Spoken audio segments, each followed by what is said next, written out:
তো আপনাদের এই আন্দোলনের যেটা চান আপনারা, এটা যদি আদালত থেকে আসে তাহলে তার আপনাদের আন্দোলন করার দরকার পড়ে না। আমার কথা শোনার জন্য আবারও আপনাদের ধন্যবাদ। ব্যারিস্টার সুমন, একই অঙ্গে কত রূপ, এমন একটা প্রবাদ আছে কোন এক জেলায় কিংবা কোন এক জায়গায়, সেই প্রবাদটাই এখন এই ব্যারিস্টার সুমনের সাথে একদম প্রত্যক্ষ পরোক্ষভাবে মিশে যায়। একই অঙ্গে কত রূপ। ব্যারিস্টার সুমন সোশ্যাল মিডিয়ায় খুবই ভাইরাল একটা মানুষ। সেই সোশ্যাল মিডিয়ায় কথা বলতে বলতে, লাইভ করতে করতে তিনি একটা পর্যায়ে সারা বাংলাদেশের মানুষের কাছে জনপ্রিয় হয়ে যান। তার প্রধান কারণ তিনি সমাজের কিছু অবক্ষয়, সমাজের কিছু নৈতিকতার নিচে নামানো কিছু বিষয় তিনি তুলে ধরেন। সেই তুলে ধরাটা থেকেই মানুষের চাওয়া পাওয়া তার কাছেই বেশি হয়ে ওঠে। আর সেই চাওয়া পাওয়ার জায়গা থেকেই তিনি আস্তে আস্তে জাতীয় সমস্যাগুলো তুলে ধরেন। সেই জাতীয় সমস্যাগুলো লাইভে তুলে ধরার পরে তিনি একটা পর্যায়ে বাংলাদেশ জাতীয় সংসদ নির্বাচনও তিনি করেন স্বতন্ত্র প্রার্থী হিসাবে 2024 সালে। সেখানেও তিনি বিপুল ভোটে বিজয়ী হন। তবে এরও একটা ব্যাকপ্যাট কথা আছে যে তিনি আওয়ামী লীগের বি টিম হিসাবেই সেখানে এমপি ইলেকশন করেন।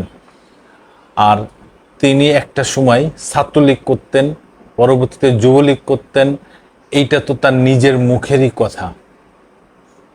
লাস্ট পর্যায়ে এসে যখন কোটা আন্দোলন, ছাত্র আন্দোলন যখন শুরু হয়, তখন তিনি বলেন যে এই আন্দোলনের সাথে জামাত শিবির জড়িত।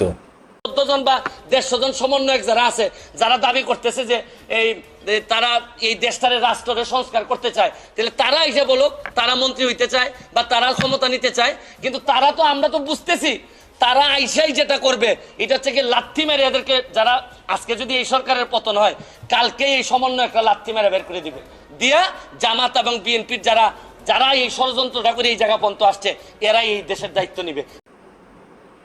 এবং আরো বলেন যে এই শেখ হাসিনা ক্ষমতাতে নেমে গেলে এই ক্ষমতা কাকে দেয়া হবে, কে নিবে, এই সমন্বয়কদের লাথি মেরে নাকি সরাই দিয়ে জামাত বিএনপি ক্ষমতায় যাবে। তিনি আরো অনেক কিছু বলেছেন। এই কোটা আন্দোলন স্থগিত করতে বলেছেন এবং হাসিনার কাছে যাইতে বলছেন। এবং তিনি এমন কিছু নাই যে জানেন না, এমন কিছু নাই যে তিনি সমাধান করতে পারেন না। তিনি এই কোটা আন্দোলনের ভিতরেই এইভাবে নিজে পাল্টি দিয়ে দিয়েছেন। আর সেই পাল্টিতেই তিনি নিজেই এখন ডুবে আছেন।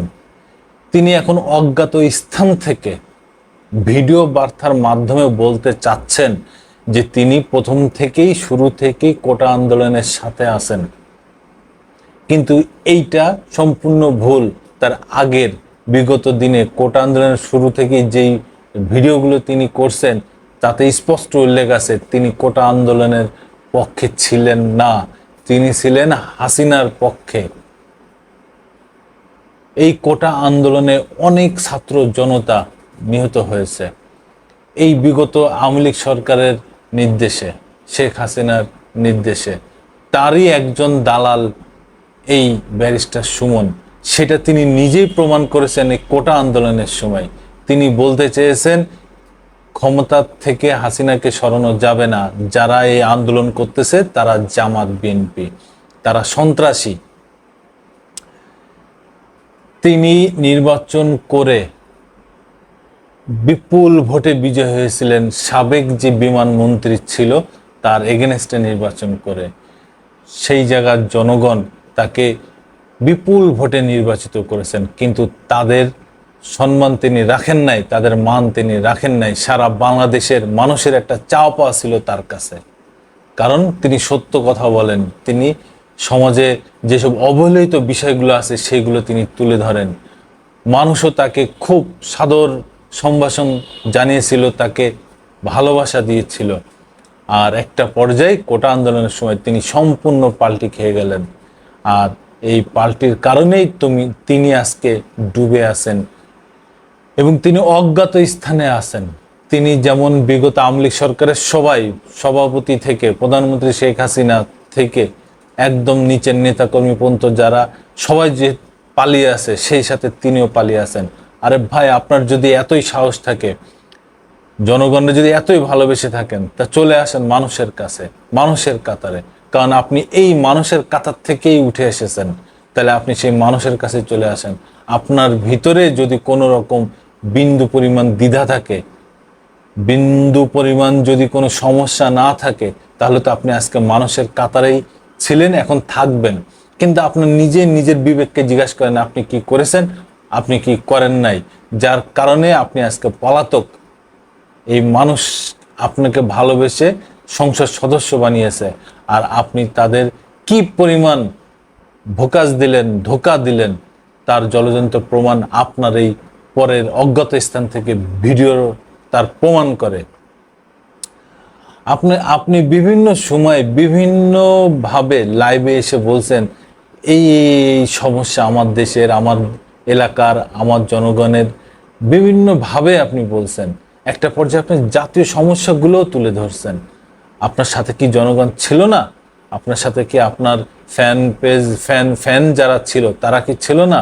সবাই ছিল। আপনি যখন সংসদে ভালো বক্তৃতা দিয়েছেন, তখনও তো মানুষ আপনাকে সাপোর্ট করেছে। কিন্তু আপনি কোটা আন্দোলনে কি করেছেন, আপনি নিজের কাছে নিজে জিজ্ঞাসা করেন। আপনার সেই ভিডিওগুলো এখনো সোশ্যাল মিডিয়ায় আছে, যে আপনি কি কথাগুলো বলেছেন, সেগুলো বিচার করেই আপনি আপনার কথা সংশোধন করেন। এই জন্য প্রথমেই আমি বললাম যে ব্যারিস্টার সুমনের একই অঙ্গে কত রূপ, সেটা আপনি বিভিন্ন সময় দেখিয়ে দিয়ে গেছেন। ইলেকশনের আগ পর্যন্ত আপনি প্রতিনিয়ত আপনার যে লাইভ করেছেন, যে ভিডিও বার্তাগুলো দিয়েছেন, যে কথাগুলো বলেছেন, সব মানুষ আপনার সাথে ছিল। আপনি যেই ইলেকশনে পাশ করে গেলেন, অমনি আপনি পাল্টি খেয়ে গেলেন, আপনি আওয়ামী লীগের দালাল হয়ে গেলেন, শেখ হাসিনার দালাল হয়ে গেলেন। কেন রে ভাই? জনগণের ভালোবাসা বুঝেন নাই? এই জনগণই তো আপনাকে ভোট দিয়ে এই সোশ্যাল মিডিয়ায় ভাইরাল করছে। এই জনগণই তো আপনাকে ভোট দিয়ে সংসদ নির্বাচনে পাঠিয়েছে। এই জনগণ আপনাকে ভোট দিয়ে সংসদ সদস্য বানিয়েছে। আপনি কি তার ভালোবাসা বোঝেন নাই? একটা কথা আছে, আরেকটা প্রবাদ আছে, যে যায় লঙ্কায় সেই হয় রাবণ। আপনিও সেইটাই হয়েছেন, আপনিও রাবণ হয়েছেন। আপনি লঙ্কায় গেছেন, আপনি রাবণ হয়েছেন। ক্ষমতা রে ভাই, ক্ষমতা এমন জিনিস, ছোট লোক যদি ক্ষমতা পায়, তা আপনার মতো মানুষই তার প্রমাণ। আর কি বলবো? আর দর্শক বন্ধুরা, আপনাদের যদি কিছু বলার থাকে ব্যারিস্টার সুমন সম্পর্কে, অবশ্যই আমাকে কমেন্টস করে জানান। সবাইকে শুভেচ্ছা, ভালো থাকবেন।